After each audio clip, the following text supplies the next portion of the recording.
Hello there. Happy Independence Day, everybody. Happy Independence Day, happy Sunday, friends and lovers. Today is, well, you know what today is, July the 4th, 2021. Thank you so much for joining us. This is 5 Minutes with Robert Nasir.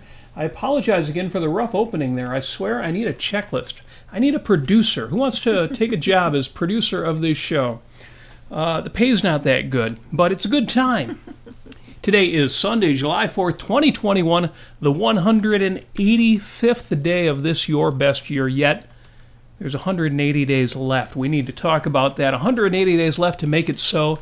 80 days left of your summer. 80 days of summer. Hey, that sounds like a long time. It is a lot of days, and yet, what we need to talk about is we can't afford to be wasting any of that. On this day in history, July 4th, the Continental Congress adopted the Declaration of Independence, proclaiming the independence of the United States of America from Great Britain's king. King George, I believe, yes. Mm-hmm. In Philadelphia, Pennsylvania, the Continental Congress adopted the Declaration of Independence. The Declaration came 442 days after the first volleys of the American Revolution were fired at Lexington and Concord, Massachusetts, and marked an ideological expansion of the conflict that would eventually encourage France's intervention on behalf of the Patriots. France was on our side. France were the heroes. No white flags back in 1976. No. So, the chat has started up good because we've got some questions for you. I like Jim says, that opening was so rough. Yeah, Ooh, yeah. boy, It was, I'm just tuckered out. I'm sorry about that. No, we need a checklist. We've got to put up the title card. So, like when the music starts playing, people aren't watching us go, I don't know, is it working? You know, we've got to get smoother with that. Hello. Boop, boop, boop. Yeah, look at this. This is like not even centered. Look at that. Oh my goodness, not perfect. Come on. And it's more on your side than mine. It's not. Although that's good because I've noticed in the playback, I'm always louder than you are. Yeah. So I think next week we're going to put a second microphone right over there. Yes. The Continental Congress accepts the Declaration of Independence, actually signed on July 2nd, but officially adopted today, July 4th. Yes. And there's a link in the show notes to the whole story, and including parts you probably don't even know. There are certainly parts I didn't know. Also on July 4th in 1884, who was it who came to the aid of the Patriots? Our good friends in France. That's right. And in 1884, France presented in a ceremony in Paris to the United States ambassador a key to the city. No, that would have been good too, but no, they presented to the United States the Statue of Liberty. Oh, yes, of course. That's even better, my goodness. In a ceremony held in Paris, July 4th, 1884, the completed Statue of Liberty formally presented to the U.S. ambassador as a commemoration of the friendship between France and the United States. And you can actually see the original statue that was built of the Statue of Liberty at the in Paris at Le Musée des Arts des Métiers.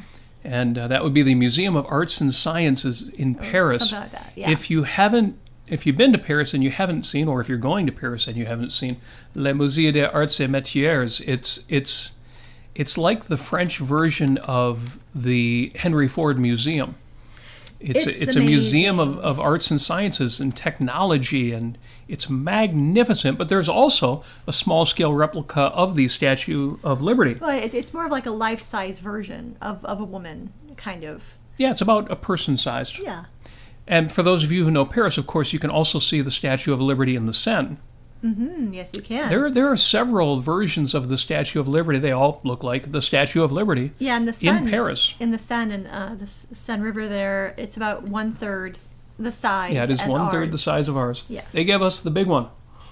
Thank you, France. That's right. And you can see it from the Eiffel Tower. Yes, you can. And that's interesting because one of the engineers on the Statue of Liberty was Gustave Eiffel, the man behind the Eiffel Tower. So it all connects. It's all together. On July 4th, we celebrate France. You know, when we talk about wars, we like to kind of pick on France for reasons that are wholly inappropriate. But Considering France's role in helping the Patriots against the British in 1776, we celebrate France presenting the United States the Statue of Liberty, July 4th, 1884. Also, happy birthday to the late, great Stephen Foster, the music composer. Yes. Born in 1826 on this date, 195 years ago. Stephen Foster wrote songs that you assumed must have always existed, like Oh, Susanna and Camptown Races and Beautiful Dreamer, and they just seemed like they must have been folk songs or part of our heritage. But no, he was a composer. It's especially fun for us because Amy works for the company that has his house. Yes, one of the homes associated with his childhood is located in Greenfield Village. Yes.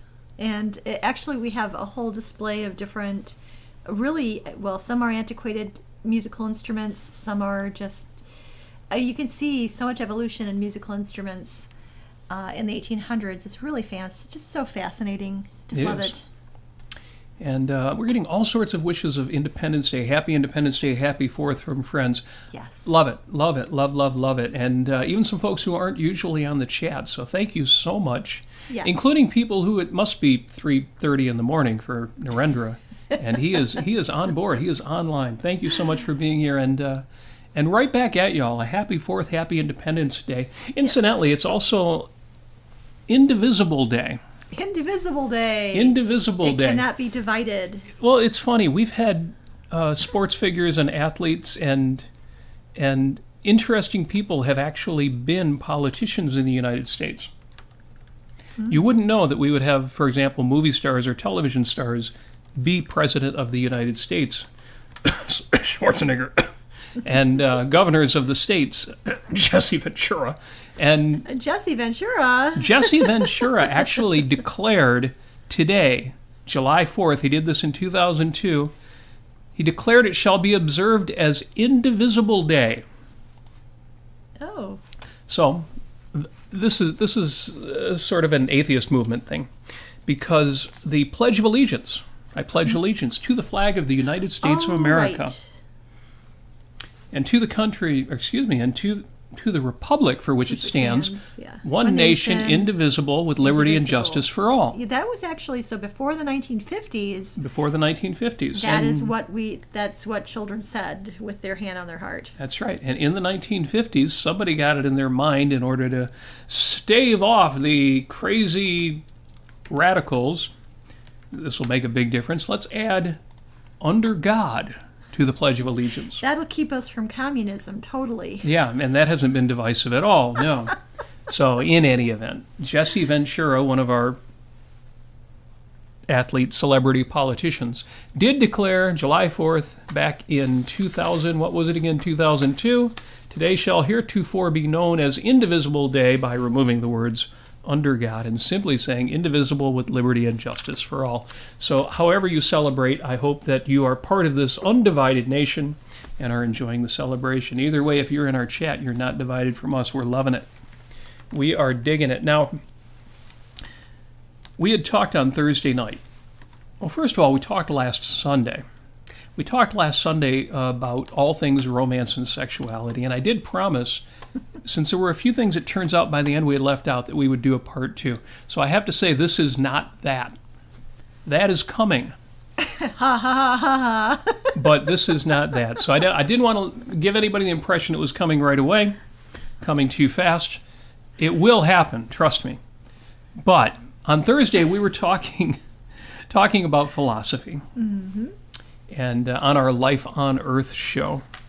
And we talked about the fact that time is finite. We started with the primacy of existence. Yeah, before you get into that, I want to say it's the Life on Earth show on the Ayn Rand Center UK YouTube channel. So if you're interested, every Thursday night at 5 p.m. Eastern Daylight Time, we have this Life on Earth podcast. It usually goes about half an hour to an hour.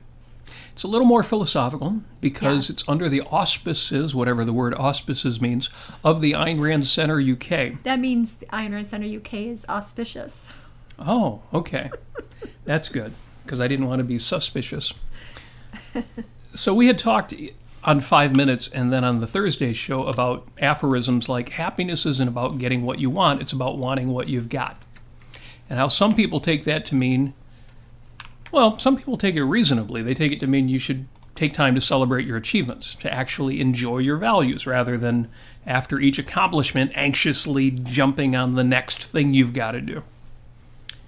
But we did discuss the opposite case, which came up during a Q&A. And what happened was an attendee to the Objectivism Through Induction discussion said he had a friend.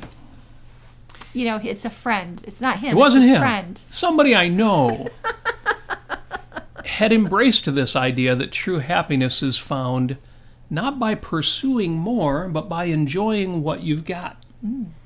As Sheryl Crow teaches us. It's not having what you want, it's wanting what you've got. Yeah. And as a result, this friend of the person, who was not him, but his friend, this friend had consciously and explicitly dropped the idea of ambition. I don't need no ambition.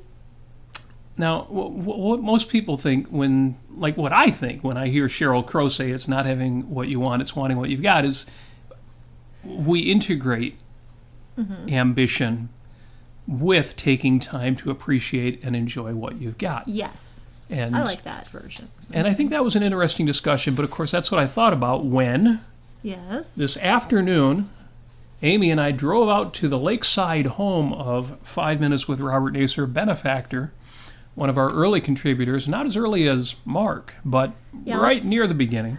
Let's just call him Ron Toole. Yeah, Ron T. Yeah. Well, those of you who have heard the album Ron Toole and the Capitalists, yes, this was the lead singer. This is the Ron Toole of Ron Toole and the Capitalists. And we went out and celebrated Independence Day. Yes. We sat by the lake. I played some songs on guitar. We ate all the good picnic-type barbecue foods that John prepared. And it was good, but it did mean a mad scramble to get back here to the studio to present 5 Minutes with Robert Nasir. So one of my questions for you in the chat, how are you celebrating Independence Day? Did you, like us, attend, or are you currently attending a barbecue, picnic, party, gathering of family and friends?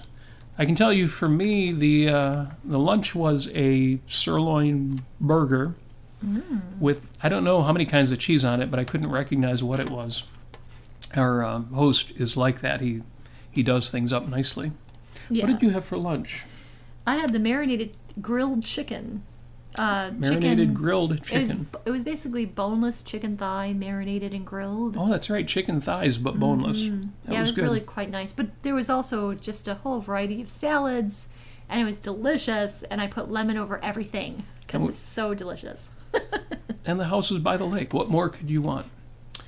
And so, back to Thursday's discussion.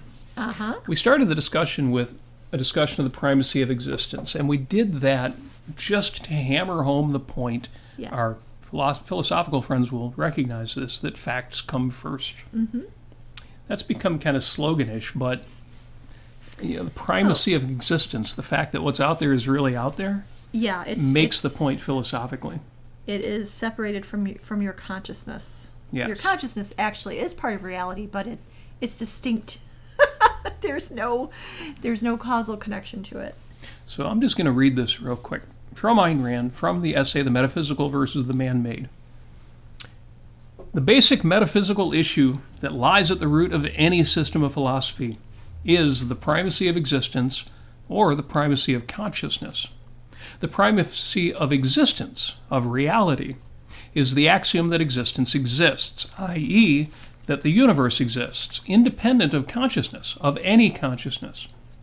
That things are what they are, that they possess a specific nature and identity. The epistemological corollary is the axiom that consciousness is the faculty of perceiving that which exists, that man gains knowledge of reality by looking outward.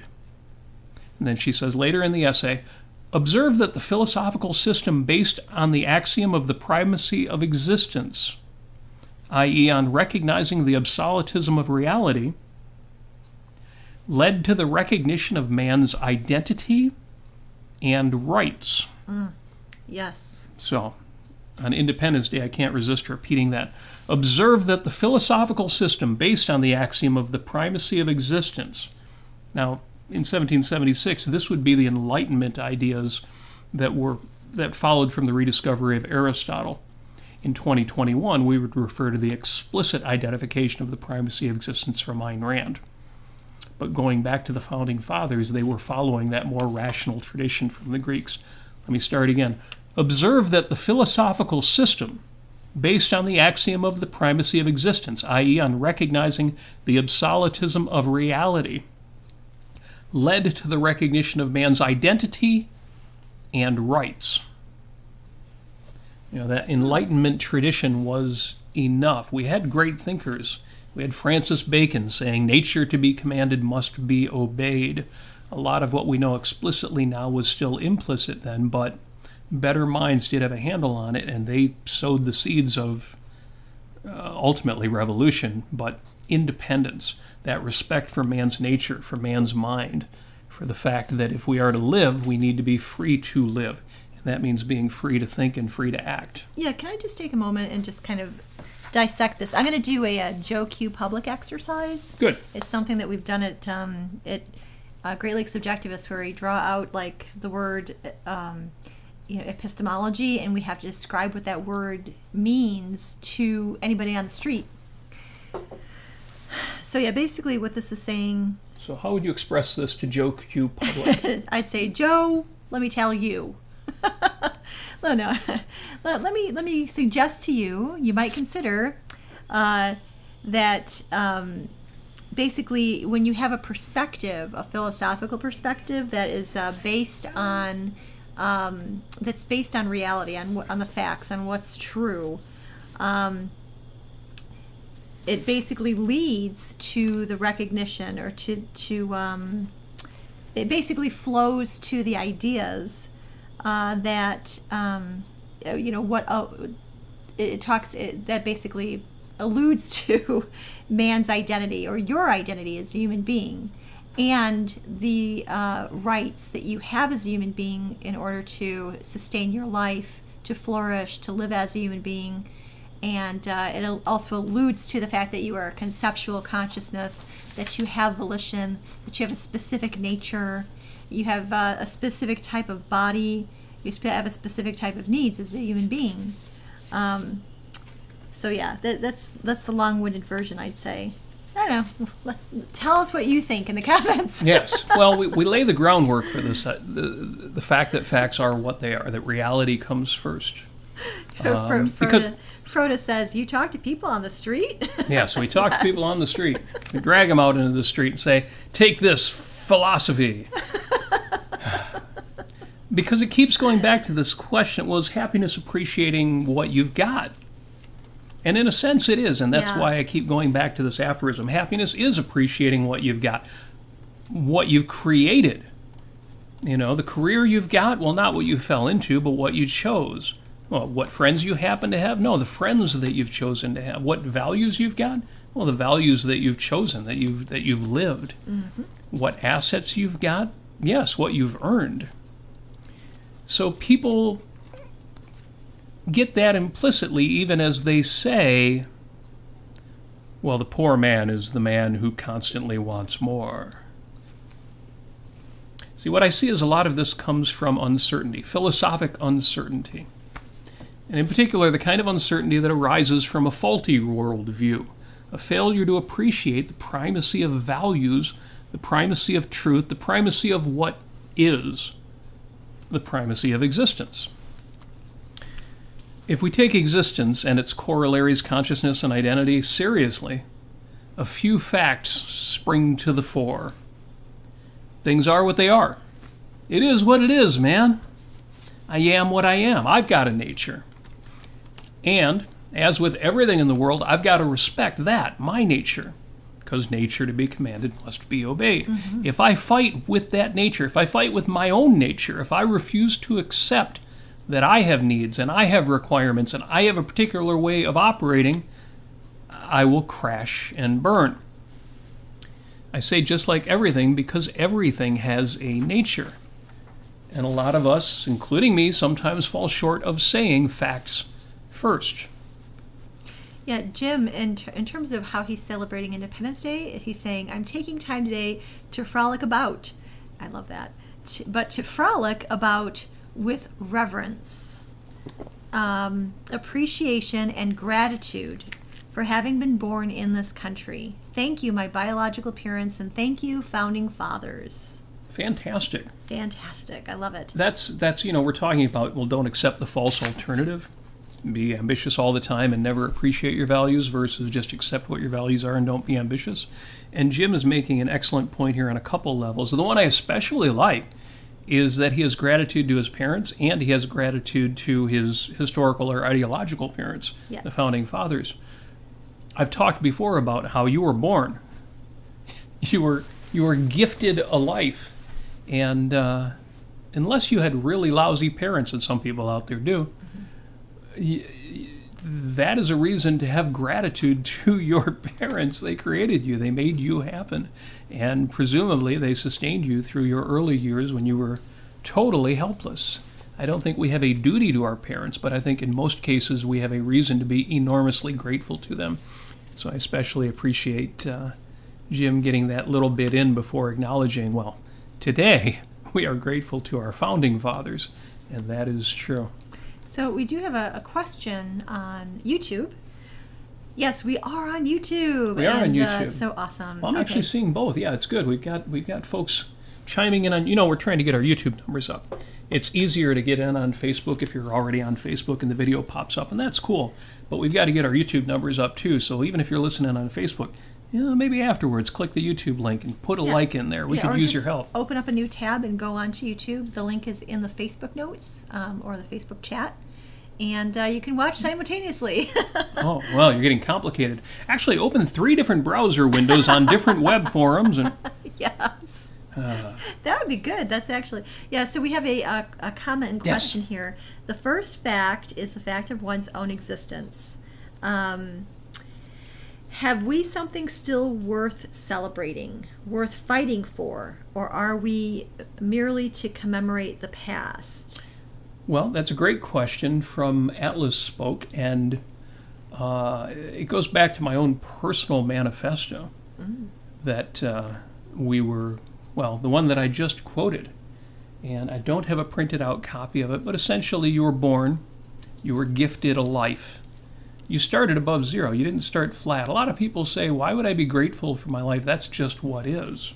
But you don't start at zero. You don't start with no values. The fact that you're alive, the fact that you have a mind and you have a body, but especially that you have a mind, the fact that you are here, we start off life with much, much, much more than zero. And we have that to be grateful for. And not just the fact of our existence, but the fact that there is such a thing as a family. There is such a thing as parents. There is such a thing, you look around you, there's foodstuffs, there is shelter, there are all these values. Granted, you have to trade for them as you get older. You have to learn to earn them yourself. But we are surrounded by miracles, none of which, except for a few, we created ourselves. Now those few, the work we go out and do, the miracles we make happen, that's how we earn our place. That's why we stand up with pride. That's why we get to experience all of that other stuff. And as I've said before, I just use the word miracles to make the point none of us could have created this industrial society by ourselves. It's the division of labor. The fact that most people are decent people. The fact that most people are out there are at least producing on some level that gives us more options, more brands of deodorant, to quote Bernie Sanders, than we could ever indulge. We are surrounded by miracles, not least of which is ourselves. So yes, on this particular day, we look back to the past. Mm-hmm. We have enormous gratitude, not just to our founding fathers, but to all the people who were willing to fight in order to secure our freedom from Great Britain, but not just our freedom from Great Britain, who were willing to fight in the name of liberty for the right of a man to live his life as he chooses, for his life, liberty, pursuit of happiness, and the property that's required to make that happen. So it's a great question, but my answer is absolutely we have things to be grateful for now and in the past. And you know me, I get overwhelmed by how much there is to be grateful for right now, even though I guarantee to match you chapter and verse for every one of the ills that we can say are even worse than they were in the Founding Fathers' time. The Stamp Act, the tea tax, those sound silly now in 2021 compared to income taxes and FICA taxes and regulations and the non-objective police that we have in many communities. Pick your poison.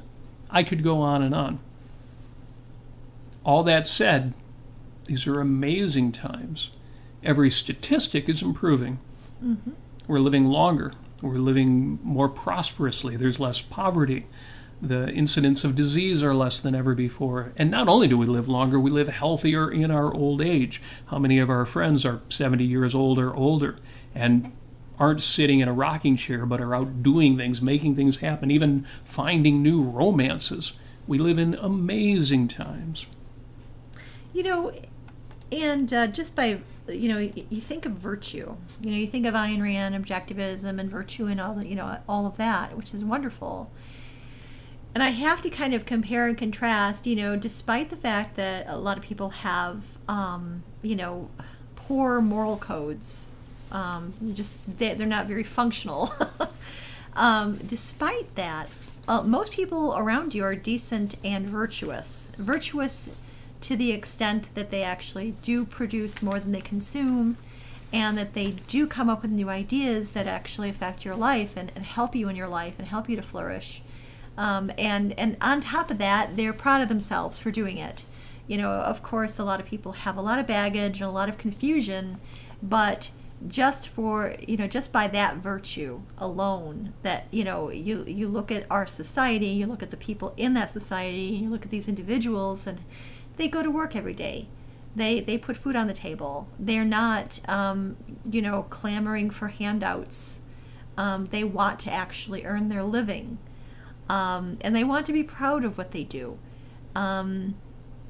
So I think of those people. And that's why as objectivists or as philosophically minded people, we need to take these folks aside and tell them what we like about them. And we can use these words in terms of virtue, in terms of, you know, I think that you are so very resourceful. I really like that about you. I think you're so very inventive. That is so great, and you should be very proud of that. You know, I think that's one of the things that we miss in objectivism, is that we don't praise and compliment people outside of the philosophy enough. And I think we really need to do that, and that's an opportunity for us to show people that there is a different kind of moral code out there that they can look into and hopefully adopt and use for the betterment of their lives. There's my soapbox. Good. Thank you very much. Well, this is a day for soapboxing. Because we had talked about, well, what flows from the fact of the primacy of existence. And we covered the law of identity. What is. Things are what they are. Que sera, sera. What will be. And it's funny because people will take that as fatalism, but we talked about how that song was originally in the Alfred Hitchcock film, The Man Who Knew Too Much. Well, Doris Day, the character she plays, sings that to her child to give him solace, but by the end of the movie, they actually take action to escape the circumstances they're in. So it's not meant in that deterministic, whatever's going to happen is going to happen and there's nothing you can do about it way. Mm-hmm. It's simply a matter of accepting the facts that are and then deciding, okay, now what am I going to do about this? And that's what needs to happen. Where action is possible, you've got to take action toward the outcomes you seek. If existence comes first before consciousness, then so too facts come before desires. One fact of enormous value, one that is worth bearing in mind, is that everything is... Sexy? Sexy. Everything is sexy. The whole damn world is an incredibly sexy place, but that wasn't what I was going to say. One fact of enormous value. Remember, we first talked about this on July 1st. Now we're 3 days later. We're now 4 days into the second half of the year. Whoa. You have 6 months left to make this year amazing. One fact of enormous value. one that is worth bearing in mind is that everything is finite. Whatever it is what it is what it is and only what it is. As they say, you can't have everything. Where would you put it? But as everything is finite, and it is, then I must be finite too. Not just in terms of my size or my scope of action, but my lifespan. Memento Mori. Remember you are mortal. Remember someday you will die. My personal day of death, according to deathclock.com. You can go to deathclock.com and do this. My personal day of death is Monday, July 28th, 2037. On that day, I will become metaphysically challenged. No, you won't. You're probably going to outlive me. Well, that's gone up a year since the last time I checked. I mentioned this last year, and it was 2036. So every day that I beat off death, that sounded wrong. Every day that I survive helps my stats, my place in the actuarial tables. Trust me, this is not sex part 2. This is a different episode. Yeah, I've had objectivist friends who've responded, but my death doesn't matter to me. I don't care what happens once I no longer exist. And that's fine as far as it goes, but it doesn't go far enough. Because there are people you care about right now, while you're alive, who will outlive you, and while they shouldn't, and hopefully don't expect you to have any duty to them, for your own sake, you rightly care, or should, right now, about the impact you can expect to have on them after your passing. Now, how far does that rightly extend? Should you care who inherits your money? Or if it all goes to the government because you didn't fill out a will and didn't properly declare your intentions? Should you care about your other assets, your house, your car, your personal effects? Should you care how your reputation impacts people you know and respect and love? How far does this rationally, rightly extend? Now, for me, the range is pretty modest, but it goes substantially further than the day I become metaphysically challenged. There are 5,867 days between now and Monday, July 28, 2037. 140,900 hours. That's a lot. But, to quote the late, great Chris Squire, any day that you waste is one more that you've lost. I remember hearing that and thinking, well, even if you don't waste it, it's a day you've lost. But it isn't, because it's a day you've spent on something that matters. At the end of the day, you want to be able to look back and say, I made a good deal. I traded this day for a number of tasks accomplished, or a goal achieved, or an important connection you made with someone you care about, or an exciting adventure begun, a play, literature, poetry consumed, a meal enjoyed, a friend informed or inspired, a partner romanced. I gave those hours to a valued hobby, a treasured film, fitness, sport, dance, music, frolicking. To quote Jim, thank you, Jim. Celebrating time spent in meditation, time spent in ecstasy. Everything is finite. Someday I am going to die. And so are you. Oh, okay. I guess we don't get out of this world alive. And between now and then, I am working to take my values seriously. Yes. I am trying to live. And on this day, Independence Day, when we celebrate Robert's alive, our enormous gratitude to our founding fathers, and everybody since then, including our parents, I can't help but reflect on that. The primacy of existence, reality comes first. You might wish to wish things away, but wishing alone won't make it so. Even Ayn Rand had Francisco d'Anconia say to Hank Rearden, Afraid to wish, Mr. Reardon? Oof. Yep. To which Reardon replied, I wish I could like you as much as I do. Love that, and Atlas shrugged. Ayn Rand, it's funny because Ayn Rand used that formulation, wishing, as not just as whim worshipping, but in her own literature it appears as declaring your values, choosing, Right. making choices. But wishing alone won't make anything so. The law of identity, it is what it is. May I have the serenity to accept the things I cannot change, the courage to change the things I can, and the wisdom to know the difference. Change requires rational thought, and it requires action, or action. Action. Everything is finite, and that includes your time, your energy, your resources. Don't waste time. Don't waste energy. Don't waste opportunities. Be true to your values. Be good to your people.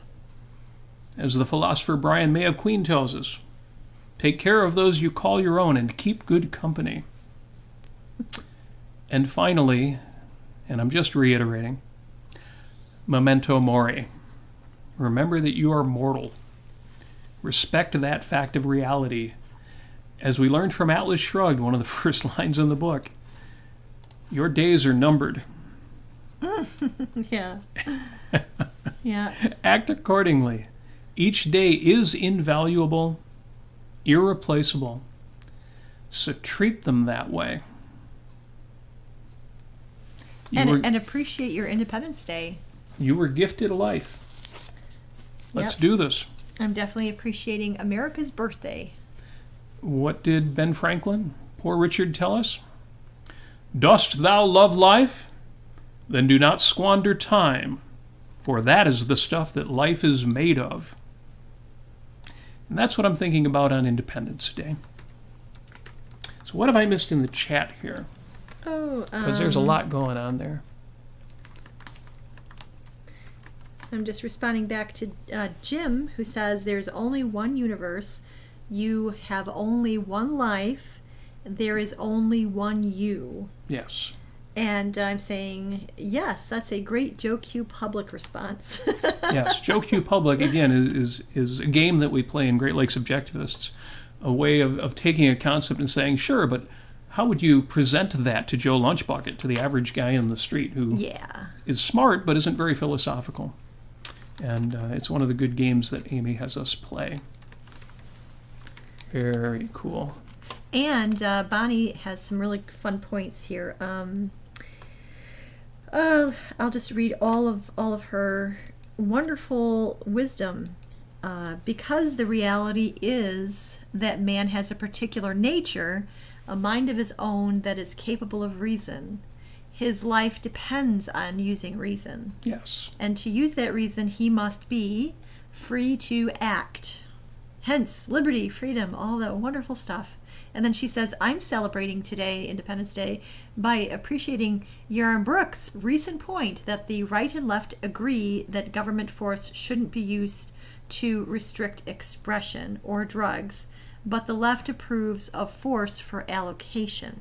See, I wonder if that's a typo, because I guess I'll have to hear it. I thought I'd heard everything Yaron had said up till now, but I don't know that the left and right agree that government force shouldn't be used to restrict expression or drugs. They seem to both agree that it should. Yeah, maybe that's a typo. So maybe in terms of the way that they want to regulate big tech. Yeah. We are seeing decriminalization of marijuana, but I don't see it going much further than that. Right. Left approves of force for allocation, definitely much more than the right. That's true. Yeah, it's interesting because I've been actually listening to a book written by a liberal, and it's really interesting to see what his perspective is. And so, they talk about human rights, and they talk about, individual rights, and they talk about protecting freedoms and all that, but they still can't quite connect how, the government forcibly taking the money, the currency, the value that you earn that represents all of your hours and thought and time and work, they don't see how that is wrong. How they Who don't doesn't see that? The one liberal that I'm listening to. And he can't quite connect that is actually an infringement on your rights, and that's a violation of your human rights. Yes. Because their whole perspective is based on altruism. You know, the half-brained idea, the half-brained moral idea that it's a person's obligation to make sure that they allocate funds to those who don't have them for whatever reason that is. Yeah. I can see why you're laughing at some of the chat. Like, for example, Jim shared, "I'm adopted, and I suspect my unmarried biological parents just wanted to have some fun one night. Went to some shady hotel and accidentally created me there. If so, I love it. Let's hear it for premarital sex." I agree with that. I'm a big fan of premarital sex. I don't know how you can be a fan of sex and not be a fan of premarital sex. Can I tell my story real quick? What story is that? Jim, I think you'll appreciate this story. So, my mom and my dad were dating just very briefly, and they went out to the movies one night. Oh, and that's what happens. Where do babies come from? That is where babies come from. Going out to the movies. Well, what happened was apparently my mom wasn't using any birth control at the time, and my dad swore, because he actually went in. He went in, and he had a vasectomy operation. And, well, apparently that failed. 40 years ago, that was just shyness wasn't quite worked out back then. So yeah, Snap. that didn't quite work. So I either that or I'm immaculately conceived. I don't know which one. Could be. But could be the life of Amy. So yeah, my mom had a hard time getting him to agree or appreciate the fact that she was pregnant after that. Yes. Incidentally, connected to Bonnie's point about government control of finance, Petya shares a story that last night she was talking to an Italian family that owns a restaurant in her city. She says, "They told me they are working 14 hours every day of the week. Oh, yeah. They want to hire more people, and it is very hard to find people now that want to work hard for their money." And unfortunately, that is a thing. Yeah. And connected to what Bonnie said, the problem is, one of the many problems, there are people who are getting paid more, if paid is the right word. There are people who are receiving more money from the government than they would receive if they went out and worked for a living. Mm-hmm. Or just enough, Or just enough. Because,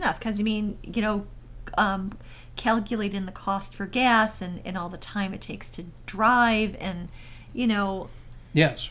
Now, how do you calculate your pride? How do you calculate your feeling of that you are living off of other people versus the sense of you are providing for yourself? Yes. My daughter she had 2 jobs she was working at the time, lost them during COVID, and, she was on unemployment for a while, and she got off of it. She took a job just to get out of that.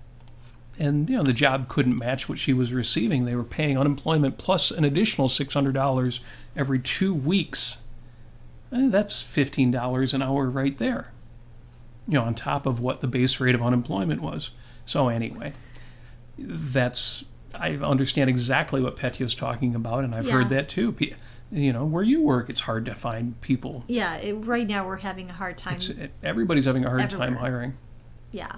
Well, Mary Aline says, did your dad wait 6 months and then get tested for sperm?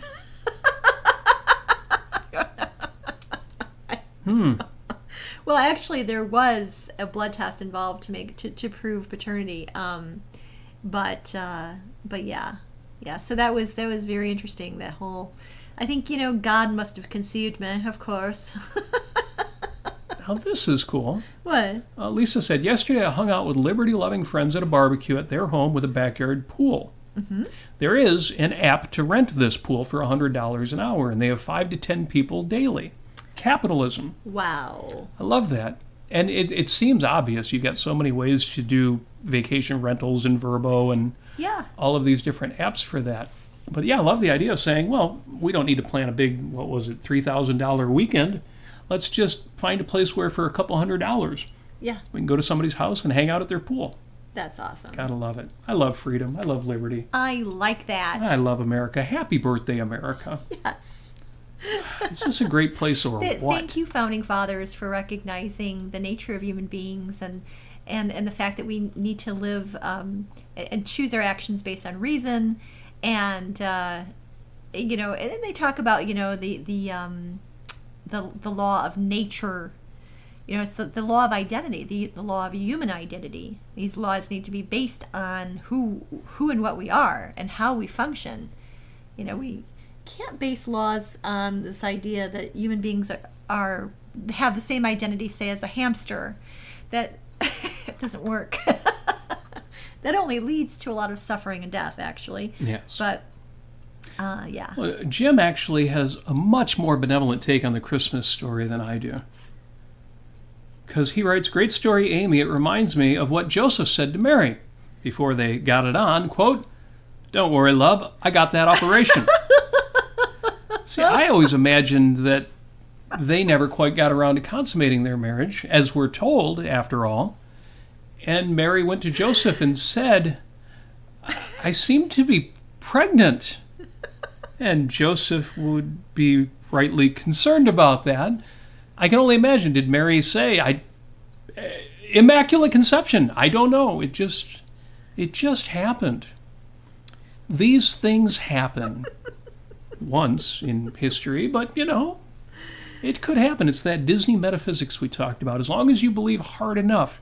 As long as you believe it enough, you just have to have faith. You just have to have faith. So my take-home point is enjoy your summer. Yes. Again, everything is finite, including your life. Enjoy your summer. Make your life extraordinary. Yeah. And the goal isn't anxiety. Not like, I really need to get things done and make these things happen. The goal is not anxiety. The goal is passion. Yes. So I want you to have a passionate summer. I want you to take your values seriously. That's what I'm trying to do. Yes. And that's why we went out to a friend's house for Independence Day and had to scramble back here to get this show together. So hopefully it wasn't too crazy and rough. But, every once in a while you're going to have an episode like that.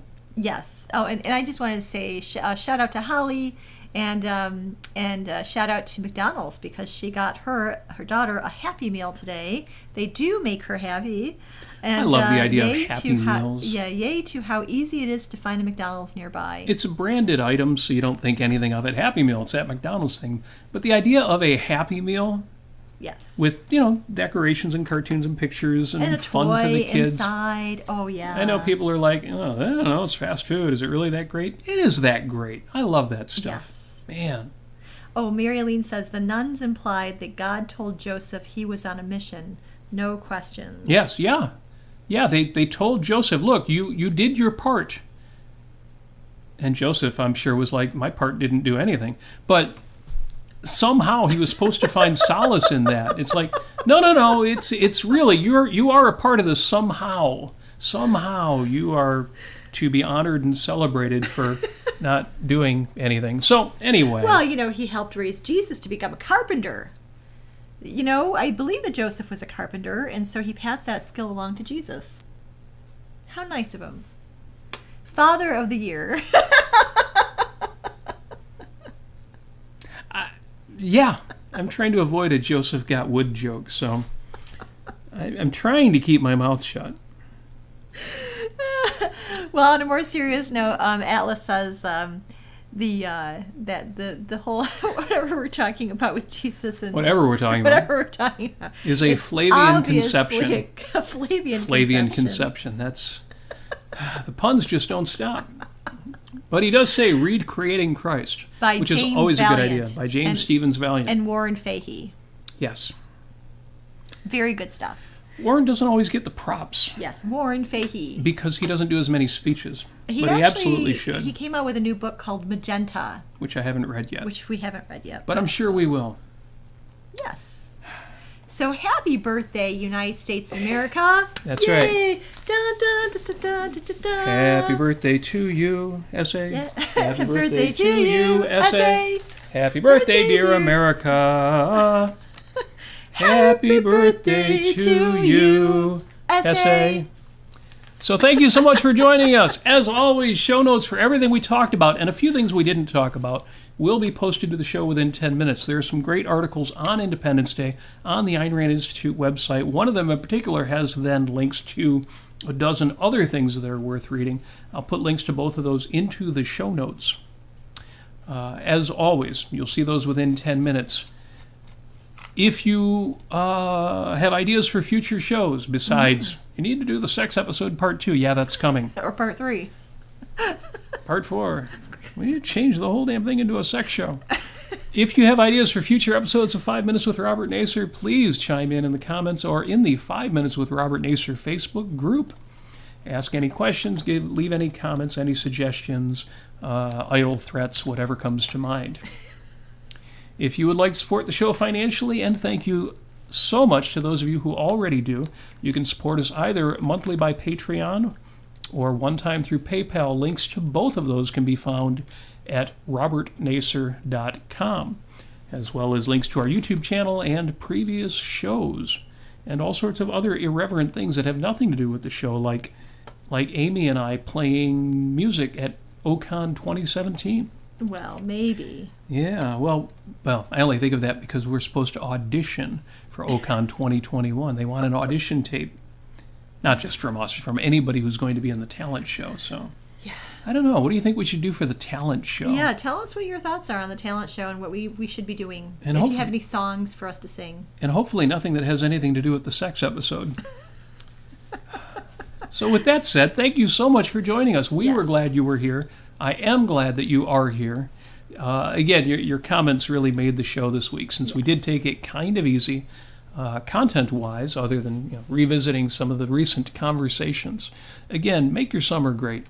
Make it awesome. You probably already are. We have the best people in this audience. And thank you so much for everything. We will be back next Sunday at 5 o'clock with better prepared content, another outstanding show. As much as you love this one, that one will be even better. And also our Thursday shows are at 5 o'clock on YouTube on the Ayn Rand Center UK channel. So with that said, we wish you success. We wish you flourishing. We wish you a fine Independence Day where you can appreciate both what the Founding Fathers have provided us and the miracles that has led to in 2021, by which I mean the division of labor, productivity, success, flourishing, technology, all of these electronic goodies that make this show possible, the internet that brings us from us to you. And as always, what do we wish you? Happiness? Joy? Success. But what do we always wish you at the very end? As always, we wish you, and I mean you, and you know who you are listening right now, we wish